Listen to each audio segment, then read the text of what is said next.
यीशु मसीह के नाम से आप सभी को सत्य वचनों के ध्यान के लिए स्वागत है। नए सिरे से जन्मना, क्या मनुष्य को इसकी आवश्यकता है?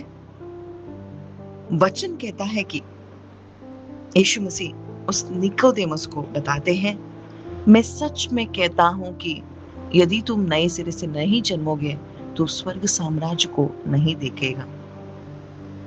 यानी निकोदेमुस एक फरीसी था, बोधक था, स्वर्ग साम्राज्य में के बारे में ही बोधन कर रहा था, परंतु यीशु मसीह उसे बताते हैं कि तुम इस स्वर्ग साम्राज्य को नहीं देख सकोगे यदि तुम नहीं नए सिरे से नहीं जन्मोगे।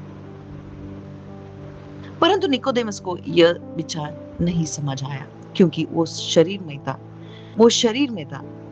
जो कोई भी शरीर में जन्मता है वो शरीर है, परंतु आत्मा में जन्मने पर भी वो आत्मा बन सकता है। यानी परमेश्वर आत्मा है। परमेश्वर से बात करने के लिए, परमेश्वर को देखने के लिए, परमेश्वर के बारे में जानने के लिए हमें आत्मा की जरूरत है। आदम ने इसी आत्मा को खो दिया था और उसके द्वारा हमने भी इस आत्मा को खो दिया था। इसीलिए यीशु मसीह बताते हैं कि तुम जल और आत्मा से जन्मने पर ही तुम नए सिरे से जन्म सकते हो। कैसे हम इस जन्म को पाए? हम माता पिता के द्वारा इस शरीर में जन्म चुके हैं, परंतु इस जन्म को हम हमारी इच्छा से, हमारे बल से, कोई बोधन से और कोई काम से, कोई उपवास से, कोई प्रार्थना से हम इस जन्म को नहीं पा सकते हैं। कोई इस संसार के ज्ञान से भी हम इस जन्म को नहीं पा सकते हैं, परंतु यह जन्म सुसमाचार को सुनकर, यीशु मसीह से विश्वास करके, यह जन्म परमेश्वर का काम है। जो कोई भी पुत्र पर विश्वास करेगा, मेरे बदले यीशु मसीह, वही इस जन्म को पा सकता है।